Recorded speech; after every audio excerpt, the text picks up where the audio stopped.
Hello everyone, welcome back to my channel. কি খবৰ আপোনালোকৰ? আশা কৰো সকলোৰে ভাল। সো আকৌ এজো কাপোৰ আজি বনাই আছো ভন্টিৰ কাৰণে। ঘৰৰ ওচৰতে বিয়া এখন আছে, তাই পিন্ধি যাব কাপোৰজো। গ্ৰীন আৰু ব্ল্যাক দিছো ফুলখিনি। কাপোৰজো হৈছে পিংক কালাৰৰ।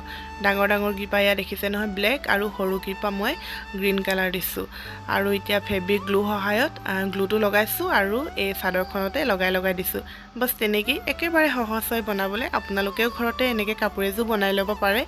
তো ইয়া ভন্টিয়ে পিন্ধি গৈছিলে অকনমান ভিডিও কৰি ৰাখিলো মেখেলাখন একেবাৰে সিম্পলত ৰাখিছো তলত অকল ডাঙৰ ডাঙৰ গিপা দি দিছো আৰু চাদৰখনত বুকুৰ যিডখ পৰে সেইডখতে মই ডাঙৰ ফুল পা এনেকে ডিজাইনটো বনাই দিছো ব্ল্যাক কালাৰৰ ব্লাউজ এটা লগত পিন্ধিছে লেস এটা লগাই দিছো ব্ল্যাক কালাৰ খুব ধুনিয়া লাগিছে কাপোৰটো হসাকে দেখিবলে আপোনালোকেও সিম্পল কাপোৰ এজো এনেকে ডিজাইন দি বনাই ল'ব পাৰে একেবাৰে সহজ হয় বনাবলে তো আজিলৈ আহিছো কাপোৰজো বাৰু কেনেকুৱা দেখিছে একেবাৰে হেখত আকৌ কৈছো জনাব দি আজিলৈ আহিছো বাই